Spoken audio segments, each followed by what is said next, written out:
Muito boa noite, estamos começando Incomodados aqui na minha live, Luiz.Machado Oficial, agora numa breve e curtíssima temporada. Lembrando que nós temos também o nosso canal no YouTube, programa Incomodados com Luiz Machado. Entre no YouTube e inscreva-se já no nosso canal. Um programa cuja única certeza é que, diante da dúvida, toda certeza deve ser desprezada. Muito bem. Dentro desse país enigma, que ninguém sabe o que vai acontecer, onde o caos, infelizmente, protagoniza a sociedade, dentro desse círculo vicioso do qual vivemos, também temos coisas sensacionais e esperadas dentro desse nosso cotidiano que nos circula diariamente. Por exemplo, o esporte. Temos aqui hoje um locutor esportivo. Sim, senhores, um locutor esportivo.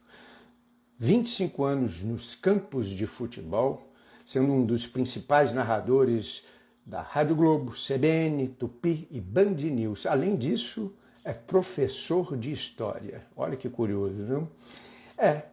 Mas em 2020 resolveu parar tudo, né, para fazer 6 meses de voluntariado num campo de refugiados do Malawi, na África. Muito curioso. Vamos ver o que ele tem a dizer. Ele é, atenção senhores, ele é Evaldo José. Vamos ver se ele está por aqui. Muito bem, ele já está por aqui, ele já solicitou, eu vou aceitar. E o Incomodados está no ar.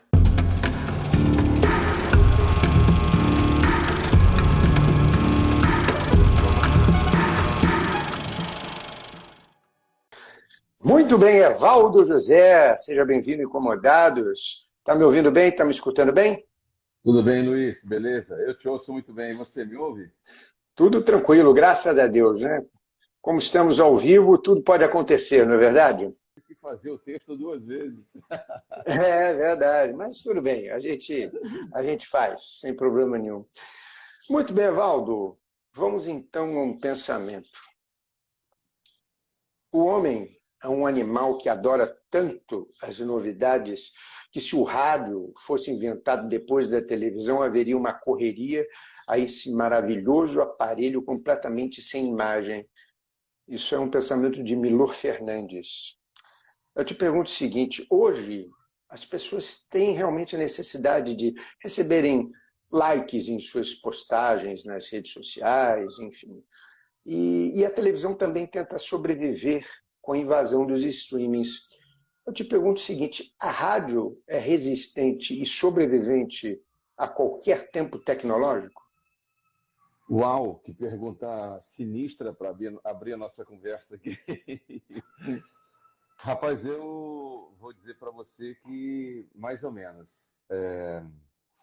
a experiência tem mostrado nos últimos tempos que algumas emissoras conseguiram se reinventar, encontrar o caminho, encontrar o tom para falar com o seu público, fidelizar um segmento da população para poder acompanhar a sua programação voltada para ela, mas um número bem significativo de emissoras de rádio, talvez não atentas a esses sinais dos tempos, a essa demanda, a essa sede de consumo que o ouvinte tem por atualidades, por informações, por prestação de serviço, elas se perderam no tempo e acabaram não sobrevivendo. Então, é uma resposta, eu concordo parcialmente com o Milor, grande Milor, né? Sempre com muita poesia, definindo bem a vida, mas eu É entendo, maravilhoso, né? maravilhoso, mas eu entendo que existe um desafio gigantesco aí, porque quando o rádio existia, né, primeiramente, depois veio a televisão, também se decantou em prosa e verso que o rádio havia acabado. Ele já tinha passado por uma crise quando o papel impresso cresceu muito. E depois, com o advento da internet, novamente surgiu não é um boato, né, mas essa provocação. E hoje, com os streams aí, com os YouTubers, os influencers, com as redes sociais todas, o rádio, outra vez, ele precisa se inventar. mas ele continua ganhando muito na instantaneidade, né? No dinamismo, e por ser um veículo que ele não tem, vamos dizer assim, a ditadura da imagem. Então Sem dúvida. ele deixa o interlocutor do outro lado lá da caixinha, né, do aparelho, criar o desenho, imaginar quem é a pessoa, quem é o dono dessa voz, é, como assim a notícia aconteceu dessa forma, e dá para a pessoa que está do lado de cá uma responsabilidade muito grande de fazer todo o desenho de cenário somente com o som, somente com a voz. Isso é mágico. Nenhum outro veículo de comunicação possui essa característica. Faz sentido? Isso faz completamente sentido. E eu te pergunto o seguinte, aproveitando isso, o único caminho da rádio é ser uma rádio web? Cara, eu acho que ainda não. Ainda não. Talvez Você mais acha que o FM ainda tem o seu público? bem fidelizado, bastante fidelizado. As pesquisas de audiência algumas vezes surpreendem, né? Você vê, por exemplo, hoje a audiência móvel, o cara que está dentro de um carro, de um automóvel, circulando pela cidade, transitando. A audiência de um cara que botou o fone, como eu fiz aqui agora, e está ouvindo uma emissora por um aplicativo. A gente não consegue ainda, com os dados das pesquisas, chegar a esses números com precisão. Como a televisão já consegue fazer um cálculo muito aproximado do número de aparelhos que estão ligados numa determinada cidade, num determinado horário, e dar um relatório bem fiel para os produtores. O rádio não consegue essa pesquisa ainda. Você quer ver um dado que me assustava muito na época da CBN? Era Sim. entender que a pesquisa que era feita de audiência, os pesquisadores não conseguiam chegar nos prédios da Zona Oeste, não conseguiam acessar para fazer a pesquisa. Mas é uma pesquisa muito manual, muito artesanal, se ela é feita dessa forma. Então, o rádio não tem ainda um instrumento de aferição que consiga dar uma precisão da audiência para os que são responsáveis pela programação. Isso é bastante ruim. Quando você tem uma audiência na internet, E cara, você você diz das pesquisas setorizadas, né, Val? setorizadas pelo AM e pelo FM, principalmente. Sim. Mas quando você quer medir a tua audiência na internet, você recebe um relatório, um diagnóstico muito pronto, muito completo, dizendo quem acessou, por onde chegou, de qual país, qual cidade, quanto tempo o cara ficou conectado, o que é que ele consumiu dentro do seu site ou do seu portal. Então, assim, acho que a médio e longo prazo, a migração ela vai ser um caminho de sobrevivência, né? Você ter hoje uma emissora local aqui, por exemplo, que tem uma programação voltada para uma determinada faixa etária e para um determinado público, um segmento do Rio de Janeiro, e poder alcançar pessoas que integram esse segmento e esse público, e que estão fora do Brasil, em outros estados ou em outros países, porra, ô Luiz, isso é fenomenal. Isso é fenomenal. Você dá uma escala para o Fantástico. teu produto, exato. Dá uma escala para o teu Absolutamente produto, é fantástico. gigantesca. Então, o rádio, ele em algum momento vai ter que fazer. Mas ainda, principalmente dois estados, né, Rio de Janeiro e Minas Gerais, são extremamente conservadores na audiência do rádio, né? É um público muito fiel assim ao E São Paulo está comunicador, acima ao deles. carisma. Eu acho que São Paulo já deu um passo mais à frente, né? São Paulo já se libertou, vamos dizer assim, um pouco mais na direção de usar mais o aplicativo, usar mais o celular, usar mais a internet online, ouvir rádios online. Eu acho que Rio de Janeiro e Minas são dois estados, nesse sentido, extremamente conservadores. Muito bem, Evaldo. As pessoas confundem Evaldo José como um locutor ou um narrador. Acho que não confunde, não, né? O Evaldo não Não? tem, não tem. Cara, as duas coisas são assim muito próximas, né? Você Sim. normalmente põe para narrar futebol alguém que está trabalhando como locutor. É muito raro você pegar uma pessoa que nunca envergou um microfone para colocar para narrar futebol, mesmo quando a história é parecida com a minha de alguém que nunca tenha vivenciado essa experiência antes. Mas houve um momento na história do rádio, ô Luiz, principalmente da Rádio Nacional, a Tupi e Globo, as três rádios que fizeram assim parte de um momento de ouro do rádio no Brasil, ditando um pouco o ritmo e a maneira como essa profissão seria seguida, em que você exigia que o locutor tivesse um vozeirão, né? Uma coisa impostada, clássica, um cara que tivesse um timbre fenomenal, fora da curva. Mas faz algum tempo já que a gente entende a comunicação como sendo o resultado de uma ação de alguém que tem apenas uma clareza na comunicação, uma boa dicção, trabalha muito bem com a respiração, alguém que consegue entregar uma mensagem completa com um tom de emoção, sabe? Sim. Sem, sem exagerar, sem ficar lá gritando histericamente e sem ser uma pessoa muito fria, muito indiferente, mas colocando uma determinada carga de emoção. Isso vale tanto para o jornalismo esportivo quanto para o jornalismo do dia a dia, para as informações de economia, de cidade, de política e tudo Sim. mais, né? Faz parte da programação. Mas as pessoas não confundem, né? Elas sabem separar bem as coisas. Agora, o que é incrível na transmissão do futebol, que como é ao vivo, você tem que teatralizar o que acontece na hora, né? Isso aí num programa de rádio, evidentemente, né, até em resenhas esportivas, em programas musicais que seja, você não precisa fazer essa teatralizar, né, o que você está vendo. Isso eu acho incrível, né, e poucas pessoas como você que tem talento para poder fazer isso, né? Eu te pergunto o seguinte, aproveitando, qual foi a transmissão mais delicada e complicada na sua carreira, Evaldo? Talvez uma realizada no estádio George Capwell, que fica bem próximo de onde o Flamengo vai jogar a final da Libertadores aí, né? Sim, O estádio do Emelec, no é do Equador. Emelec, exato, do Equador. No Equador. Eles colocaram a gente para fazer a transmissão junto da galera ali, sabe, no meio da torcida, assim, a tribuna de imprensa para visitantes. Tem isso também, né?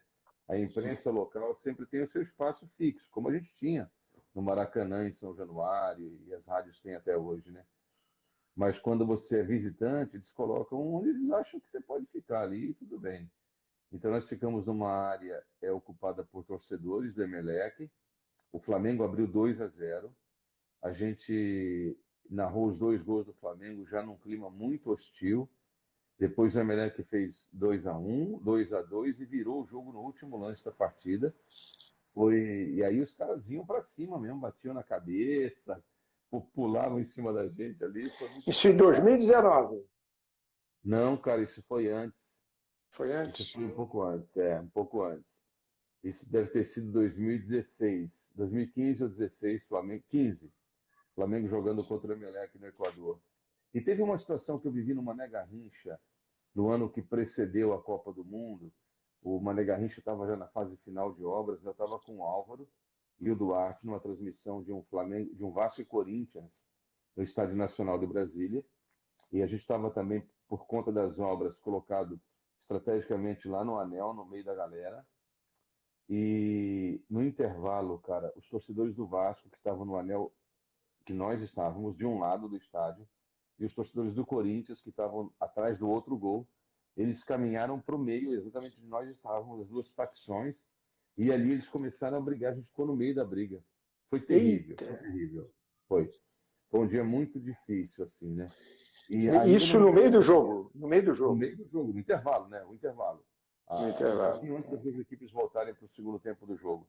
Foi muito tenso, muito triste, muito desanimador, assim, você via muita criança no colo dos seus pais ali se protegendo, e nós também tivemos que nos proteger ali, porque foi um vandalismo generalizado, né? Talvez a pior, já que você perguntou isso aí, cara, a pior experiência foi dentro do Couto Pereira, em 2009, num Fluminense e Coritiba, última rodada do Campeonato Brasileiro daquele ano. Eu transmitia esse jogo pela CBN, porque no mesmo horário, no Maracanã, o Flamengo jogava contra os juniores do Grêmio. O Grêmio mandou juniores, porque se o Grêmio ganhasse do Flamengo, o Inter era campeão. Então o Grêmio mandou um time de juniores. E aí o time de juniores do Grêmio fez 1-0 no Flamengo. E o Flamengo empatou com o Ronaldo Angelim e depois virou o jogo, né? E eu estava transmitindo Coritiba e Fluminense, que era o jogo da outra ponta da tabela. Os dois poderiam ser rebaixados. Foi um ano em que o Sim. Fluminense, faltando lá 20 rodadas para acabar o campeonato, ele estava com 98% de risco de ser rebaixado. E ele conseguiu engrenar uma série histórica, uma reação fantástica, que culminou no título de 2010, depois no título de 2012. Foi uma fase fenomenal, um time extraordinário do Fluminense, né? Mas aí teve uma batalha campal quando acabou o jogo, a torcida do Corinthians lá em Império invadiu o estádio, né? Entrou e começou a bater em todo mundo. O André Marques era o repórter do campo. O time do Fluminense E o quase Curitiba foi foi rebaixado, salvo me engano. rebaixado. Curitiba foi rebaixado. E Se não não me engano, tinha foi. policial no Couto Pereira, cara, suficientemente para dar condição, atendimento e proteção para os caras, para todo mundo que estava no campo. Foi muito triste. Foi uma batalha campal muito É. triste, policiais machucados, a imprensa acuada, foi bem triste. Eu Agora, vivi muitas coisas o assim. Evaldo, aproveitando esse assunto, né, eu vou te passar um outro pensamento. A imprensa esportiva é o único meio que temos para conservar no homem o que ele tem de mais primitivo. Isso é do grande teatrólogo francês, grande dramaturgo Jean Giraudoux. Eu te pergunto o seguinte: dentro da emoção mais primitiva que o homem tem no futebol, é possível exercer a ética sem nenhuma parcialidade? Que pergunta difícil, cara, mas tá louco, você tá indo no. Cara, eu não sei, eu vou te falar com muita honestidade. Eu vou falar um pouco da minha experiência e não vou tecer nenhum juízo de valor aí sobre os colegas, assim. O que eu entendo? Eu acho que é possível você fazer um jornalismo isento, trazendo a emoção que o acontecimento exige, sugere, sabe? Hoje, você tem um filtro muito interessante para entender isso, que é o fato do teu ouvinte de rádio poder, em tempo real, ter acesso a imagens, a comentários, a outros canais que entregam o mesmo produto que você está entregando para ele. Então, vamos lá.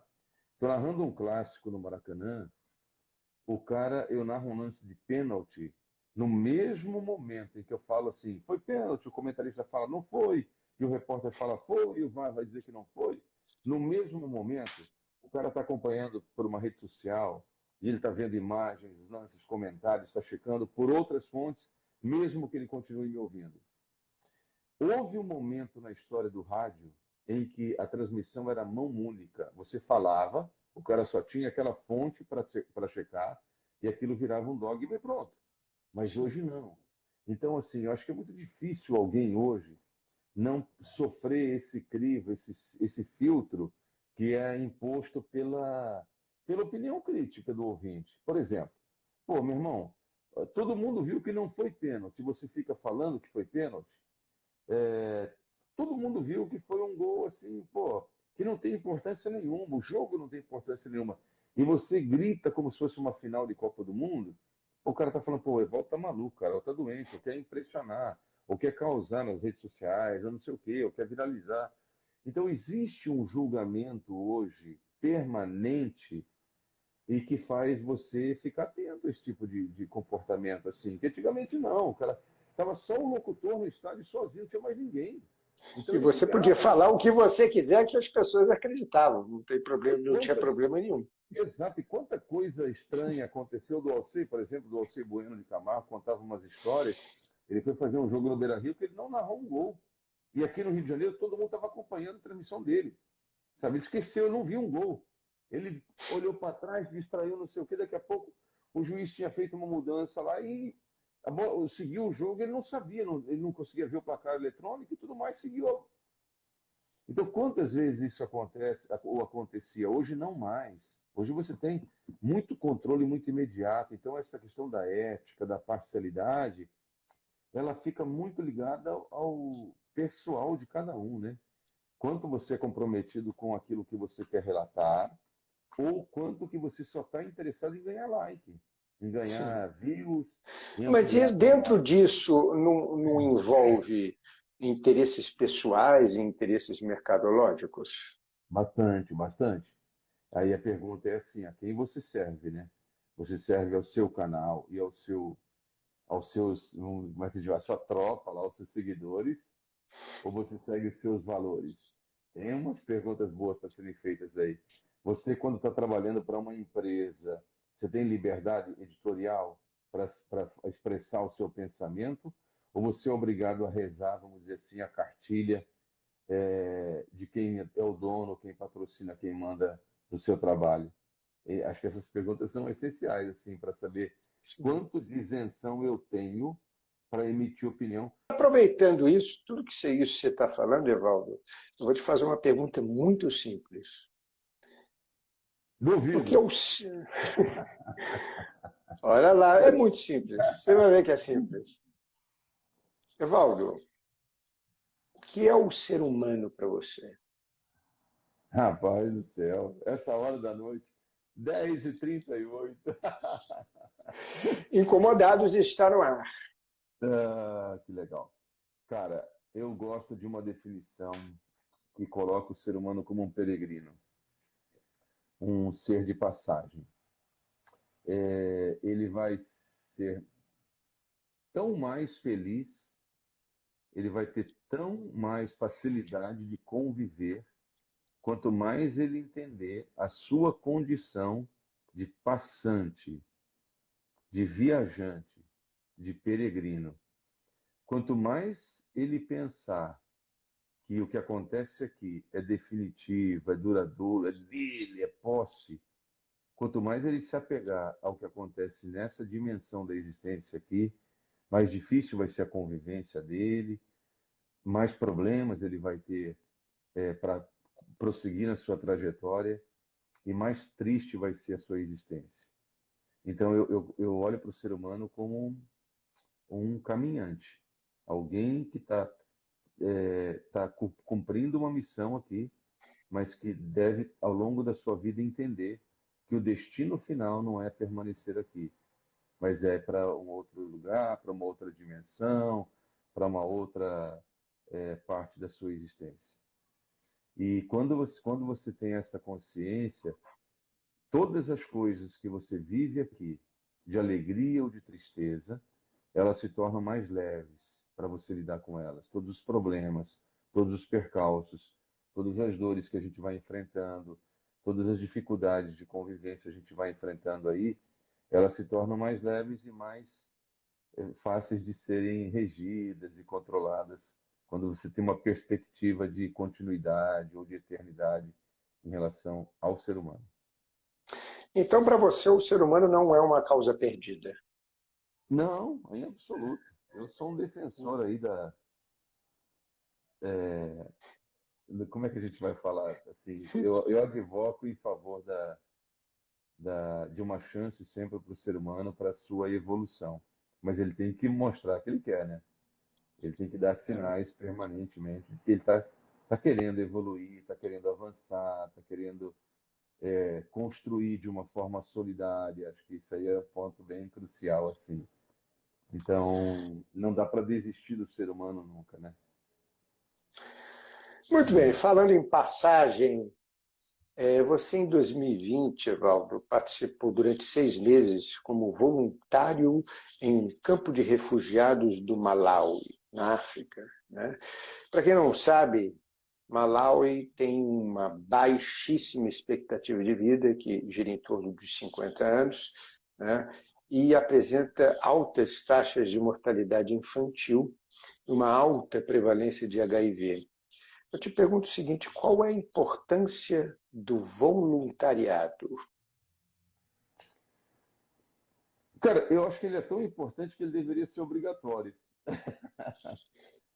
Por quê? Porque ele humaniza, né? Eu estou pensando aqui, por exemplo, nas escolas, né? Grandes universidades pelo mundo, elas não permitem que um aluno se forme, receba o diploma, sem que ele passe por uma experiência de imersão profunda numa realidade onde há uma necessidade especial, assim, material, humana, espiritual. E isso faz toda a diferença para você formar um médico, um advogado, um engenheiro, um profissional da comunicação, um profissional da arte. porque é o contato com o ser humano que humaniza, e principalmente o ser humano que vive uma realidade de necessidade.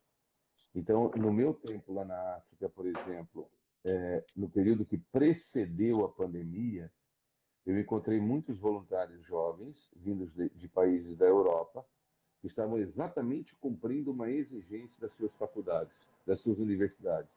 E eles diziam assim: a gente está aqui porque não tem outra opção. Eu teria que ir para algum lugar do mundo, escolher uma comunidade carente e passar 6 meses vivendo uma experiência de projeto solidário, como condição para receber um diploma.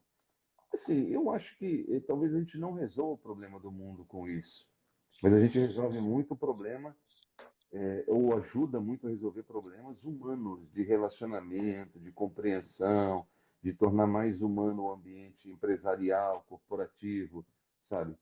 Então, eu acho que o voluntariado, eu penso que o voluntariado, ele é uma chance gigantesca de fazer a conexão com a realidade que a gente vive, transformar essa realidade, mudar essa realidade.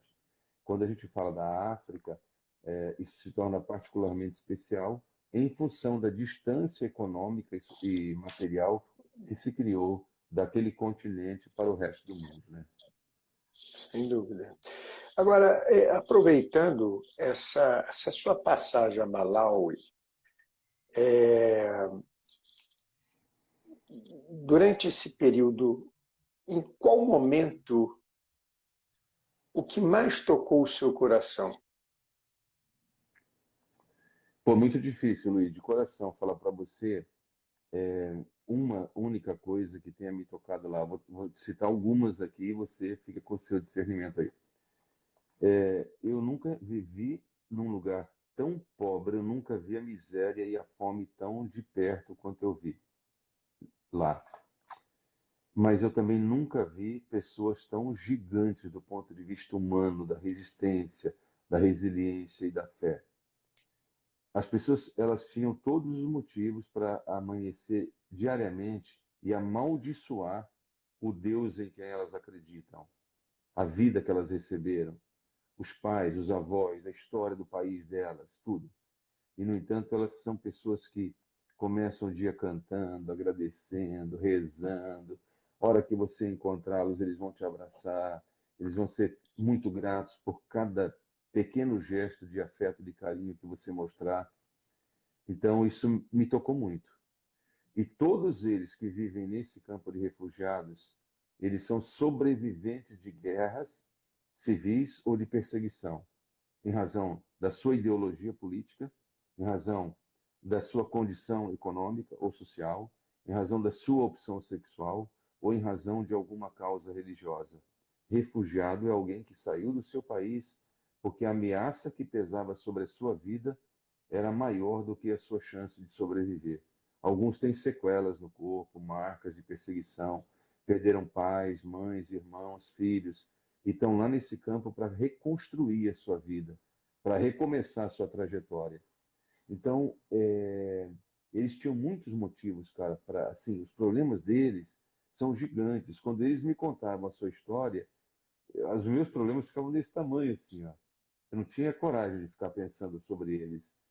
E isso é muito bonito, assim, de ver, né? Que existe, em algum lugar existe um ambiente que reúne refugiados de pelo menos 15 países diferentes da África, falando línguas diferentes, com culturas e tradições diferentes, mas que vivem em plena harmonia. Dentro do campo, no Dzaleka, o nome Dzaleka Refugee Camp é o nome do campo. Dentro do campo não existe violência. É como se eles tivessem feito um pacto velado, que não foi assinado formalmente, mas que significa o seguinte: olha, todo mundo aqui já passou por uma guerra, já sobreviveu a uma grande perda, a uma grande dor. Aqui dentro não vai ter mais. Então não tem roubo, não tem assalto, não tem violência entre nós de um contra o outro, refugiado contra refugiado. Porque é uma cidade. Ela começou com 9 mil sobreviventes do massacre de Ruanda, que foram assentados provisoriamente ali no Malawi. E esse campo vai completar 30 anos, tem mais de 58 mil refugiados no mesmo espaço geográfico, sabe? Então, Então, entre eles não existe violência. não existe violência. É um povo extremamente pacífico. só que ao mesmo tempo muito vulnerável, porque ao mesmo tempo que ele não tem direito de trabalhar, de ter uma profissão, uma carteira assinada, um emprego formal nesse país, então ele vive da esmola que a ONU dá para cada refugiado, que é o equivalente a US$ 3 por mês, faz a conta aí, como que um ser humano vive com esse dinheiro por mês? Então, Possível. é impossível. Então, a miséria é muito grande, a fome é muito grande.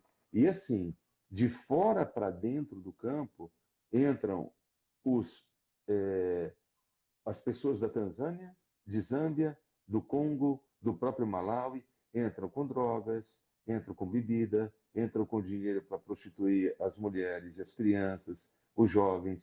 Então, eles são vulneráveis. Lá entre os refugiados é uma convivência pacífica absurda, mas eles são muito vulneráveis porque de fora para dentro não há nenhum controle do que vai ser oferecido para eles. E esse é um problema sério lá no campo. Bom, Evaldo, você também é um diretor pedagógico, professor de história, né?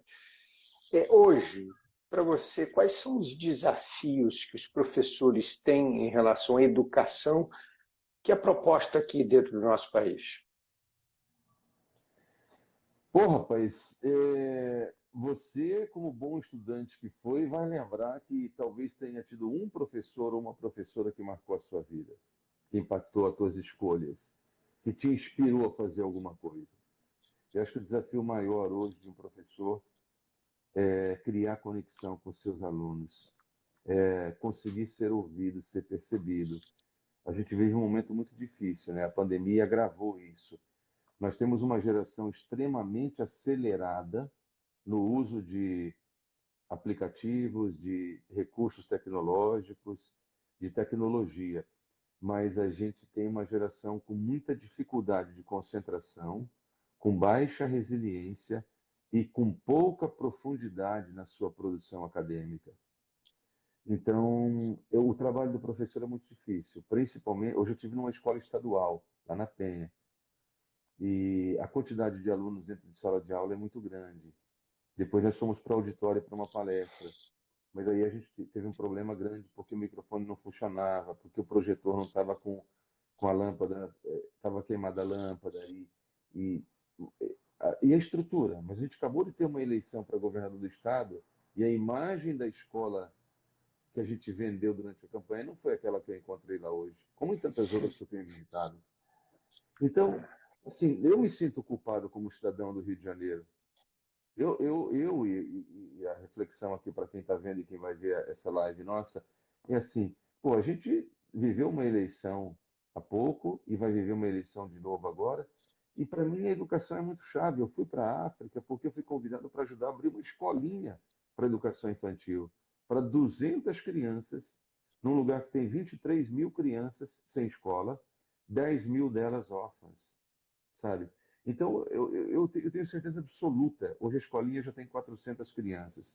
Eu tenho certeza absoluta que para essas 400 crianças e para esse campo de refugiados, a educação vai fazer toda a diferença, vai mudar completamente a vida daqueles meninos e meninas lá. Mas a gente olha para cá, para a nossa realidade, assim, a gente vota em candidatos, a gente elege pessoas que não têm compromisso nenhum com a educação. Hum. E é onde nós colocamos o nosso filho 10 horas por dia, 8 horas por dia. O nosso filho passa mais horas com o professor do que com a gente. Porque o Sim. pai e uma mãe, ele vê o seu filho de manhã e leva para a escola, entrega. Ele recebe de noite, a criança come alguma coisa e vai dormir. Então, É quem uma passou enorme o dia responsabilidade. muito, quem passou o dia com o seu filho, enquanto ele estava acordado, foi o professor da escola. E olha que lugar que nós colocamos o professor. Então, cara, isso para mim é muito delicado. Voltando à sua pergunta, sim, o maior desafio hoje é capacitar os professores, resgatar a dignidade deles, a valorização em termos de salário, em termos de estrutura, em termos de desenvolvimento profissional e dar para nossas escolas aquilo que os nossos filhos merecem como estrutura, para poderem, assim, é, avançar e competir com escolas de Singapura, Sim. de Xangai, de Pequim, das Coreias, do Japão, que estão É. avançando muito na educação. Agora, Evaldo, com toda essa tecnologia a dispor, você acha que isso influenciou nessa, na educação de hoje, nos alunos de hoje, no olhar que o aluno tem hoje na escola? Pô, tem duas coisas aí que, na minha concepção, influenciaram bastante. É, a maneira como essa geração de pais se relacionou com seus filhos, né? Dando para eles tudo que talvez eles não tiveram. Então, onde eu não estou presente, eu entrego um presente. Isso é muito significativo. Isso faz uma criança chegar na escola pensando que a escola tem que ser uma extensão da sua casa e que o professor deve dar tudo o que ela pede, ou fazer tudo o que ela acha que tem que ser feito. Então, gerou uma crise, um confronto, um enfrentamento, um conflito, uma dificuldade na questão da hierarquia e da disciplina e da ordem. Acho que ela não é primazia, ela é fruto de um bom relacionamento, de uma boa construção.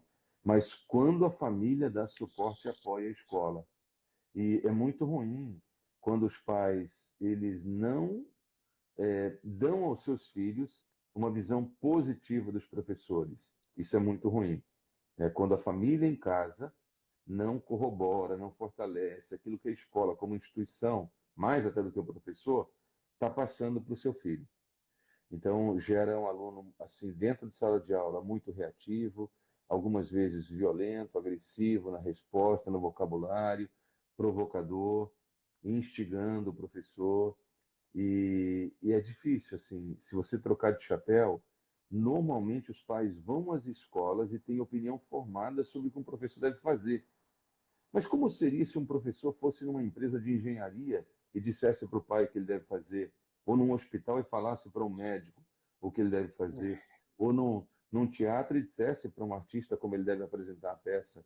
Você vê que interessante que é, mas todo mundo vai à escola e tem uma receita pronta de como o professor ou como a escola deve se comportar.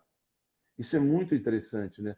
Nós temos opinião formada sobre muitas coisas e a gente, de Sim. repente, tira o lugar de uma pessoa que está ali porque ela se preparou, estudou, vivenciou anos e anos de experiência. Cara, eu vou completar 33 anos dentro das escolas.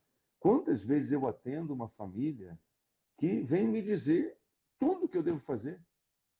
Mas digo, senhor, o senhor teve quantos filhos? Ah, seu primeiro filho? É a primeira vez que o senhor vivencia a situação? É. Pois eu vivencio essa situação há 33 anos. Então o senhor vai me ouvir agora. E aí acho que você vai encontrar um caminho para o diálogo, para pensar soluções e Nesse maneiras de momento, você continua paciente? Quando perguntam, você continua paciente nesse momento? você toma uma água, aí É, né? depois toma um cafezinho. Eu É, normalmente gosto de conversar assim, sempre com um cafezinho junto, porque ele desarma bastante, uma boa, uhum, muito agradável, que você tenha uhum, uma mensagem transmitida também pelo ambiente da escola. Eu sempre sim, acho que o lugar de fazer reunião com as famílias dentro de uma escola é o lugar mais bonito da escola, mais confortável, mais agradável, sem porque dúvida. você vai falar da coisa mais sagrada para aquela família que são os filhos, né? Os alunos da escola. Então É faz verdade. sentido. Evaldo, aproveitando esse assunto, as palavras cortam mais do que espadas. É difícil lidar com as palavras no dia a dia? Muito. E quem sofre muito com isso hoje é o aluno que é mais tímido, é um aluno que é um pouco mais introvertido, é um aluno que ainda não se recuperou bem, talvez, de tudo que a pandemia possa ter provocado. É um aluno que teve dificuldade na socialização, é um aluno que passa por uma desestruturação familiar. Não é nem a questão da separação dos pais, mas é a questão mesmo da falta do afeto em casa. Porque, independentemente dele viver com o pai, com a mãe, com a avó, o afeto é muito significativo na construção da personalidade, da segurança, para ele poder ter autonomia, se socializar bem. E aí eu tenho hoje, e eu chamo muito a atenção dos professores e coordenadores, quando eu vou às escolas para falar sobre esse tema, a gente tem uma parcela bem significativa de alunos invisíveis, que não estão no radar da coordenação, que não estão no radar dos professores, que não levantam a mão para fazer pergunta, que não são extrovertidos para se manifestar publicamente, que não usam rede social. E eles existem, eles têm sentimentos, eles têm Sim. sonhos, eles têm propostas. E a escola precisa aprender a cuidar disso.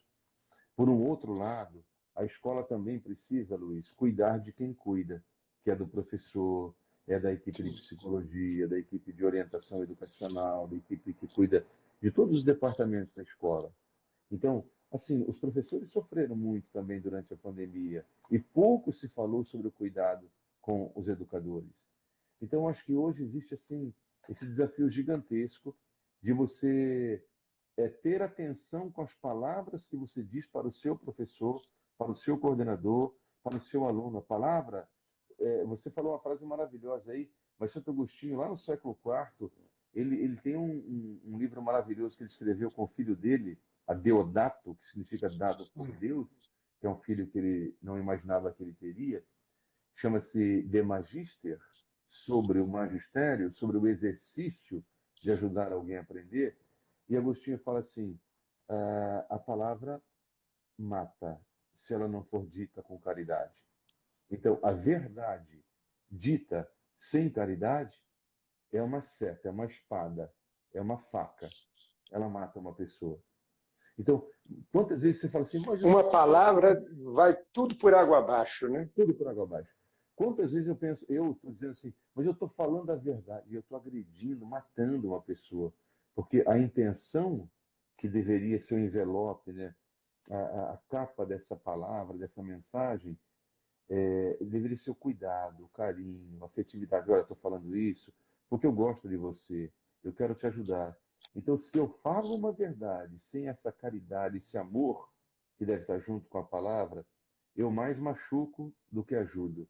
Eu mais mato do que salvo.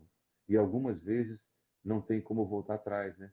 Uma palavra proferida é uma seta lançada. Ela não tem mais como voltar.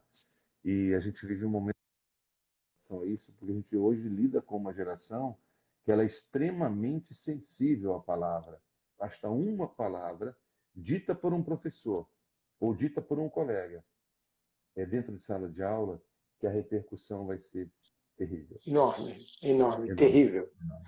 É. Aproveitando o tema educação, para você, qual é a importância da educação em sua amplitude no esporte, Evaldo? Cara, não tem como separar, né? Para mim, hoje ela é equilíbrio, é saúde mental. Saúde mental. O esporte, ele educa de uma maneira absurda, ele traz a disciplina, ele traz a colaboratividade, ele traz a garra, a persistência, a capacidade de aprender a perder e a ganhar, saber jogar, sabe? Ele cria desafios estratégicos para você pensar maneiras de improve sempre, melhorar sempre, crescer, desenvolver.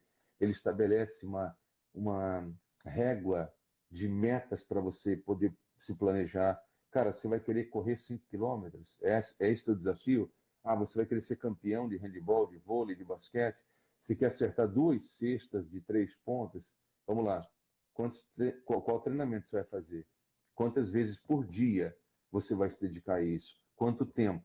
Quem vai te acompanhar?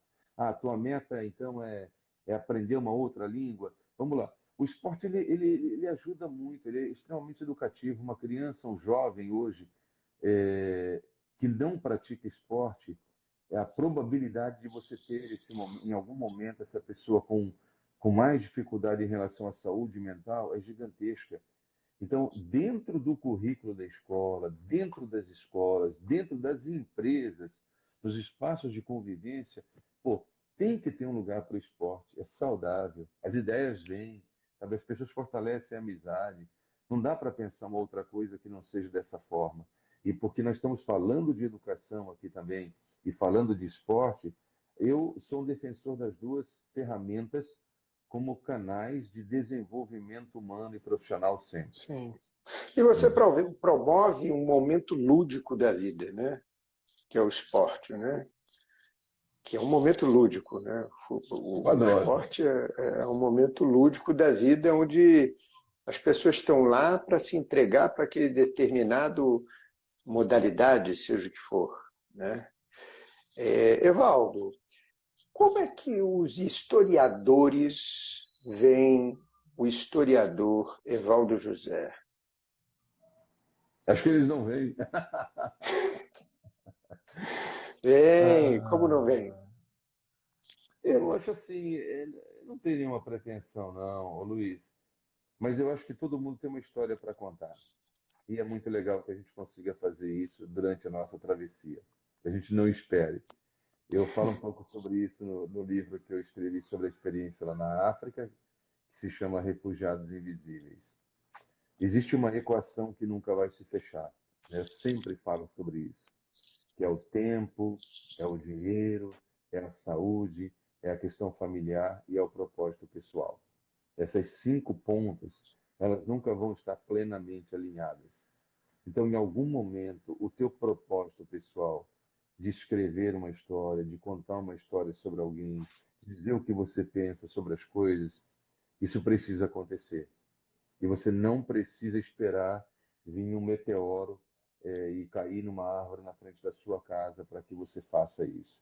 Então, assim, eu gosto de contar histórias, tanto como narrador esportivo, porque o narrador esportivo é um encantador, é um vendedor de sonhos. Ele Sim. vende uma magia chamada futebol e ele envelopa um produto que ele está enxergando, transforma aquilo num relato e entrega para o seu ouvinte imaginar o que ele quiser. Porque quando você fala assim, avança Arrascaeta pela ponta esquerda. Pô, meu irmão, você está vendo. O cara que está ouvindo no rádio do carro, ele está olhando para o trânsito na frente dele. O cara que está no sítio, lá no meio da floresta, na chacrinha dele lá, ele está falando, como assim? Arrascaeta? Bom, quando eu vou ao Maracanã, ou quando eu ia ao Maracanã, eu sentava desse lado, então pode ser. E deixa ele criar a cena dele. E é bacana. Sim. Então, eu, como professor, sou um contador de histórias, porque o professor é um contador de histórias, independentemente da matéria que ele está lecionando. Ele é um encantador de sonhos, ele é um inspirador dos seus alunos, ele provoca ali as pessoas a pensarem de uma maneira crítica e diferente o que está acontecendo no mundo. Então, eu acho assim, todos nós somos contadores de histórias. E a gente conta a história que a gente quer contar. E as pessoas acreditam se elas quiserem também. Isso é muito bom. É verdade. Então, no seu ponto de vista, a televisão ela tira um pouco o encantamento, né, nesse sentido. Mata a criatividade. Tem muita pesquisa nessa área. É pena que poucas aqui no Brasil, mas principalmente Europa, Canadá e Estados Unidos, muita pesquisa que fala, por exemplo, a pandemia trouxe uma coisa que ninguém imaginava, a volta dos podcasts. O Uhum. que é um Sim. podcast? É alguém conversando com outra pessoa ou sozinho e falando, e eu aqui imaginando o que o cara está falando. Só que enquanto eu estou ouvindo, eu estou desenhando o que eu quero em cima da fala dessa pessoa. Quando eu sou obrigado a olhar para cá e enxergar, pronto, é uma ditadura da imagem. É isso aqui, pronto, eu não consigo pensar outra coisa. Então, Sim. se quando eu estou falando aqui sobre, hipoteticamente aqui, a conquista dos bandeirantes no interior de São Paulo, e eu estou enxergando o filme, é uma coisa. Mas quando eu tenho alguém falando, olha, então os bandeirantes chegaram e eles abriram o caminho na floresta, pô, o cara vai falar, meu irmão, aprendi com o meu tio como é que se abre um caminho na floresta, então eles fizeram assim também. Pô, e você trabalha outros lados do que a gente chamou de soft skills, né? Das habilidades ligadas à emoção, ao amadurecimento, à autonomia, ao protagonismo, à criatividade, à rapidez do pensamento, ao pensamento crítico. Coisas que, quando eu coloco uma imagem só, bacaninha, é legal, mas é aquilo ali, não tem outra opção. É Né? verdade. Pensa, Não, pensa, não, pensa numa sala com 30 alunos, quantas imagens diferentes eu vou ter naquelas cabecinhas quando eu falo assim, então os bandeirantes abriram caminho pela floresta, enfrentando os animais selvagens para chegar até a cidade de Ribeirão Preto. Ou sei lá, o que os caras pensaram? O que eles construíram ali, sabe? Então, é isso, cara. não, e a possibilidade de você construir a sua imaginação, né? Enfim, isso realmente o futebol, na verdade, ele mata esse discurso criativo, né? Esse discurso lúdico, né? Que o rádio tem, né? Eu, por exemplo, eu ouço muito rádio, né? Enfim, a maior parte das transmissões eu ouço muito rádio.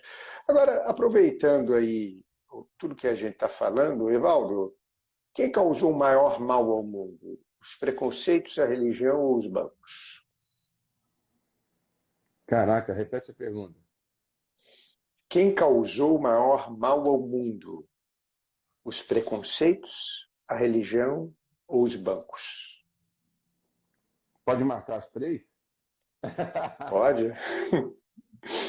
Tem gabarito? Diga-me. Está gabaritado? Não, eu vou ficar com o preconceito. Porque ele consegue estar presente no banco e na religião. O preconceito talvez seja o início do mal na humanidade, né? O pré-julgamento, o rótulo, o conceito que antecede a experiência. Você rotular alguém por uma imagem, por uma escolha, por uma cor, por uma opção que ela fez. Eu acho que a gente, olhando para a história da humanidade, e a história fala muito sobre isso, a gente sempre teve o confronto, o conflito, a divisão. Mas hoje é uma coisa mais grave, porque hoje você sabe mais como ela acontece. E isso é muito grave. Só que ao mesmo tempo que essa informação ela te mostra mais como é o ser humano, ela te permite pensar em estratégias de transformação. Então vamos pensar aqui em duas formas de preconceito. O preconceito religioso, que você falou da religião, e o preconceito racial. Hoje a gente tem um conhecimento muito forte de onde ele vem, como ele chega, como ele ataca, como ele atinge a gente. Mas a gente consegue combater isso. E acho que tanto o preconceito racial quanto o preconceito religioso, você combate com muita filosofia. A filosofia é a ciência que pega a tua cabeça assim, abre e fala, meu irmão, pensa o mundo de uma forma humana.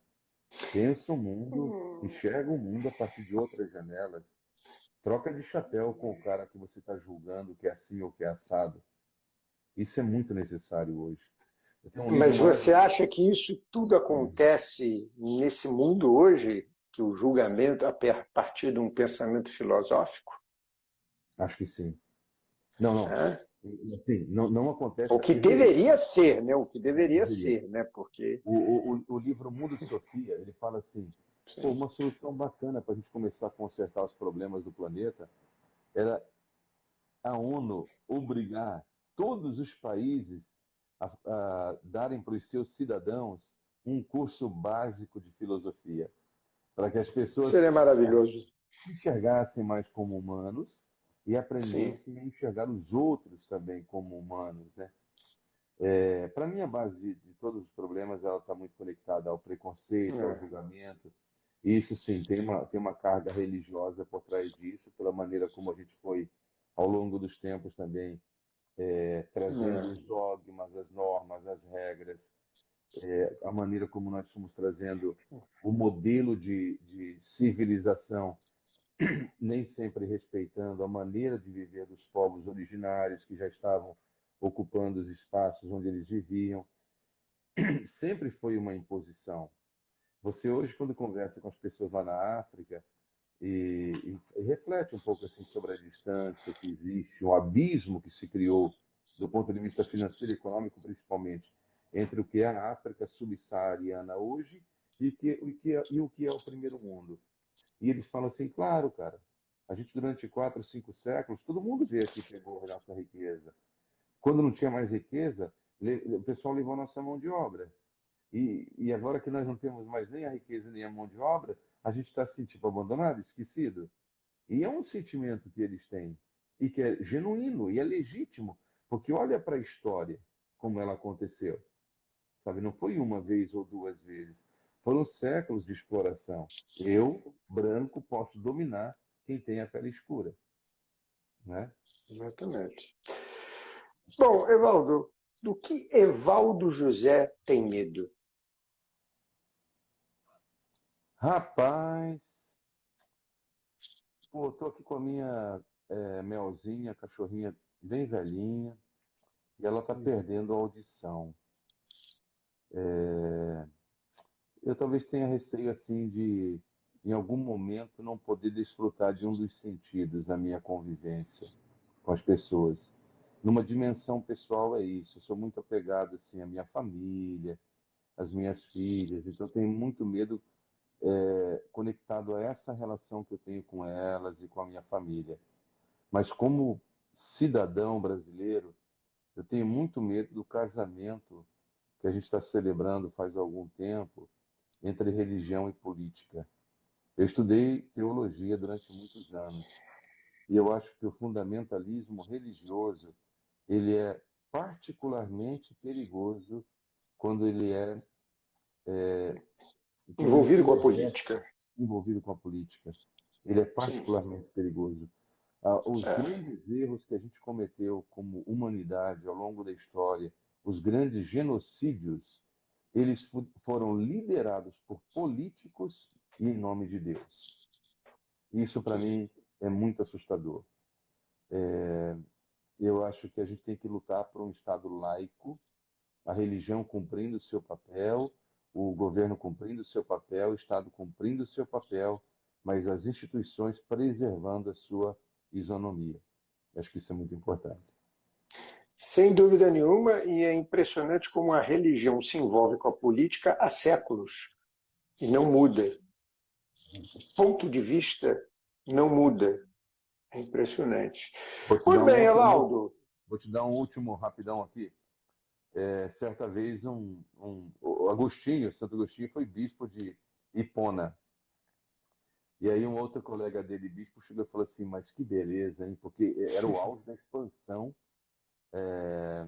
da igreja romana, com muitas conquistas, é o início de uma idade medieval que vai desembocar na reforma, e aí ele fala assim, olha como nós estamos crescendo e fazendo alianças com os reis, e ganhando muitas terras, e construindo igrejas maravilhosas. E Agostinho pega e fala assim para ele, não é crescimento, é inchaço. E o inchaço não é saúde, é doença. Então nós estamos ficando doentes. Foi uma pena que esse cara não tenha sido ouvido mais cedo, né? Mas é um pouco do que acontece na realidade que a gente vive hoje. As pessoas, exatamente isso, exatamente esse pensamento, esse olhar que você contou, que a gente passa hoje. As pessoas estão cada vez mais doentes, né? E isso tudo devido a essa mescla da religião com a política, né? Enfim, e que isso não muda, infelizmente, há séculos, né? Não muda. Acho que será muito pouco provável que mude algum dia. Muito bem, Evaldo, vamos então a um bate-bola rapidamente. Eu vou falar uma palavra e você vai me responder apenas com uma palavra, tudo bem? Não, sou péssimo nisso. Ah, não é péssimo nada, você é um grande criador. Meu Muito Deus. bem, Evaldo. Família, Proteção. futebol, Brinquedo. necessidade, Fome. amigo, O que eu vou dizer? Só pode uma palavra. Meu Deus. Vida. saudade, Amor. time, Coração. mestre,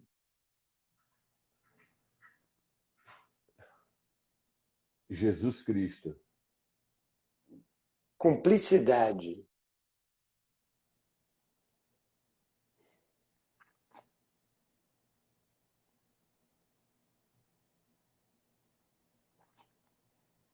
Difícil, hein? Caraca, meu irmão. Tem como fazer um intervalo comercial de 15 minutos? para pensar na cumplicidade. Segredo. Evaldo José. Eu sou apenas um rapaz latino-americano sem dinheiro no bolso. É isso, jovem. Muito bem.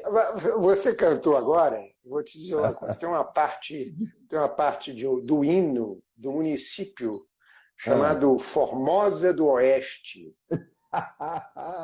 que diz assim, para quem não Formosa sabe, do Oeste, vamos lá. O Formosa do progresso, o Ah, progresso percorre suas artérias, o seu povo mourija com valor. Sua luta diária não tem férias, que isto aqui é forja de labor. que Você, isso? você nasceu no município de Formosa do Oeste, no Paraná, para quem não sabe, Evaldo nasceu ali. Eu Oeste te do pergunto, Paraná. oeste do Paraná, né? Formosa do Oeste, né? Isso aí. Eu te pergunto o seguinte, qual a importante lembrança que você carrega na sua terra natal? A maneira como a gente foi criado, né? Nós éramos 7 irmãos, filhos de pais agricultores, analfabetos, muito pobres. A gente era, assim, trabalhava na terra dos outros para receber diária. Então todo mundo desde cedo foi engraxar sapato, foi vender picolé, foi trabalhar na terra dos outros assim para receber uma diária, às vezes em troca da comida. E o quanto isso impactou a nossa formação, assim, dos 7 irmãos.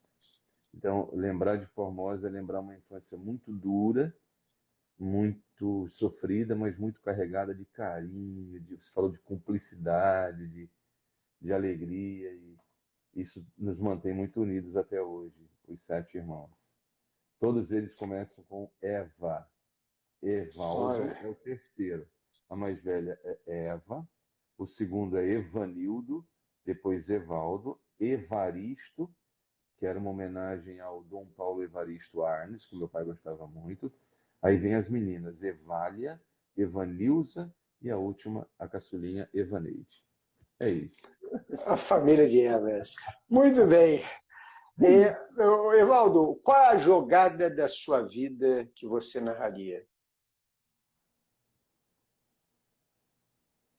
Ah, eu não narraria tanta coisa legal. Deus foi muito generoso comigo, tem sido.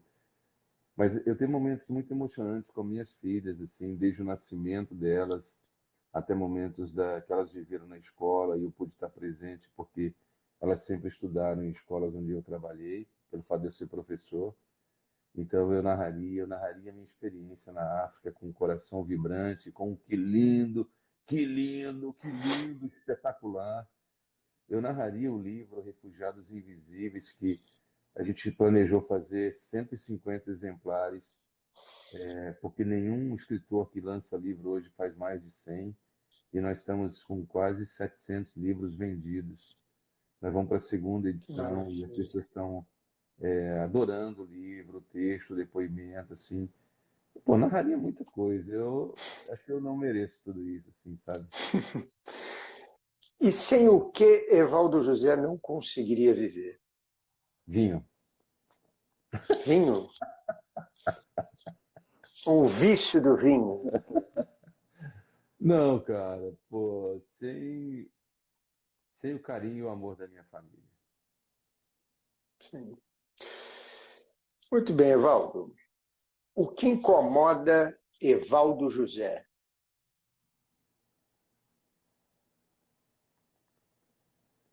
É, nesse momento, a minha divergência política de amigos de infância, da gente enxergar o mundo de uma forma tão diferente.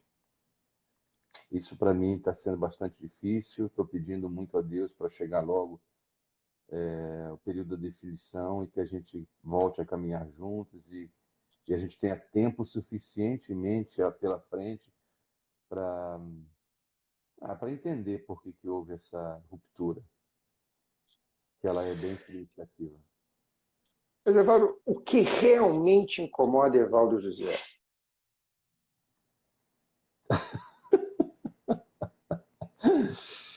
Pô, mas você já fez essa pergunta, eu não sei, cara. Vamos lá então. O que me incomoda é a pessoa colocar o feijão embaixo do arroz. Isso não tem como admitir. Muito bem, Evaldo. Agora chegou a hora do nosso print, do nosso registro virtual dentro da nossa live do Incomodado, juntamente com essa plateia linda e maravilhosa que está nos acompanhando virtualmente nesse exato minuto, nesse segundo. Atenção. Vamos lá? Pronto. Feito o nosso print. Evaldo José, sempre tem algo que a gente gostaria de falar e por algum motivo não falou ainda. Então a hora é essa. Abre seu coração. Fala o que você quiser, da forma que você quiser, do jeito que você quiser. Seja enforcado pelas cordas da liberdade. Diga lá, a palavra é tua. Pô, cara, obrigado pelo convite, pela gentileza. Sempre muito bom falar contigo. Para a galera que está vendo a gente aí, ou que depois vai nos acompanhar, podem acessar meu Instagram lá. Nós lançamos um livro no Dia Mundial do Refugiado. Ele se chama Refugiados Invisíveis e é um relato sobre o deslocamento no nosso tempo, que pela primeira vez alcançou a incrível marca de mais de 100 milhões de pessoas deslocadas pelo mundo, e sobre a minha experiência na África também. O livro foi todo ele dedicado para a escolinha chamada Ubuntu Nation School. Então, cada livro vendido, ele representa um mês de escola para uma criança na escolinha. E quem comprar, se não gostar do livro, que eu acho difícil, vai estar ajudando lá o projeto. Mas vai gostar do livro, sim. E eu, mais uma vez, agradeço a gentileza aí da nossa entrevista aqui. Tenho certeza que sim, Evaldo. Evaldo, muitíssimo obrigado mais uma vez por ter participado aqui do Incomodados, tá? E muito obrigado a você que está nos acompanhando em seus respectivos celulares e computadores. Uma ótima noite, excelente semana. Fiquem com Deus e tchau para vocês. Valeu, Evaldo. Um grande abraço. Fica com Deus. Muito obrigado, querido. Valeu. Um abraço a todos. Valeu, pessoal. Um abraço. Tchau, tchau.